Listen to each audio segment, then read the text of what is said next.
جن لوگوں کے ساتھ ہمیشہ اکٹھا رہنے کا اتفاق پڑے ان سے کبھی بگاڑنا نہیں چاہیے۔ جو شخص لوگوں سے کنارہ کشی کرتا ہے تو اس سے مل، اور جو شخص لوگوں سے ملنے کا عادی ہو تو اس سے کنارہ کشی کر۔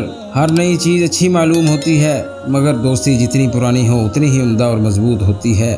دوستی کی قربت بنسبت رشتہ کی قرابت کے بہتر ہے۔ کتاب کے مطالعہ سے انسان کا مطالعہ مشکل تر ہے۔ اگر کوئی قابل شخص دوستی کے لائق نہ ملے تو کسی نااہل سے دوستی مت کر۔ دوست سے دھوکہ کھانے اور دشمن سے مغلوب ہونے سے بچا رہ۔ جس سے تم کو نفرت ہو اس سے ڈرتے رہو۔ کسی سے پوچھا گیا بھائی بہتر ہے کہ دوست؟ جواب دیا بھائی۔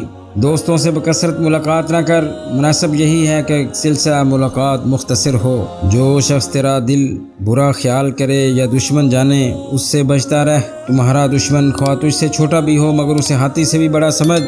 دوستوں کی تعریف مجمع میں ہے اور نصیحت تنہائی میں کرنی چاہیے۔ برے دوستوں سے بچو، ایسا نہ ہو کہ وہ تمہارا تعارف بن جائیں۔